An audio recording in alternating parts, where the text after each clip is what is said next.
সোনাকে বাড়িতে সবাই আমরা আহান বলে ডাকি। আর আহান আমার কোলে এসছে আজকে 29 দিন হয়ে গেল। কাল 25 তারিখ, কাল ওর 1 মাস হয়ে যাবে। এই 1 মাসে আমি সবার মুখ থেকে প্রায় বেশি একটাই কথা শুনেছি যে বাচ্চাকে বেশি কোল ঘেঁষা করতে নেই, বাচ্চা নাকি রোগা হয়ে যায় আর ওরা নাকি কোল ছাড়া ঘুমোতেই চায় না। তাদেরকে আমি একটাই কথা বলতে চাই, আহান কোনোদিন এতটা ছোট একদমই থাকবে না। আর হয়তো 1-1.5 বছর কিংবা কয়েকটা মাস ওকে আমি এইভাবে কোলে পাবো। কারণ যখন ও হাঁটাচলা শিখে যাবে এইভাবে এসে আমার কোলে একদমই ধরা দেবে না। কারণ ও নিজের কাজটা নিজেই ধীরে ধীরে বুঝতে শিখবে। তাই এই সময় একটা মায়ের যতখানি কষ্টও হতে পারে ততটা সুখেরও হয়।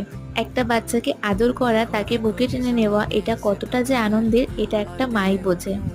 মানছি দিন শেষে আমি বড় টায়ার্ড হয়ে যাই, কিন্তু আহান যখন বড় হয়ে যাবে এই দিনগুলো ভেবে আমি কিন্তু ভীষণ মিস করব। তাই এখন যতই কষ্ট হোক না কেন আমি আহানকে নিজের বুকে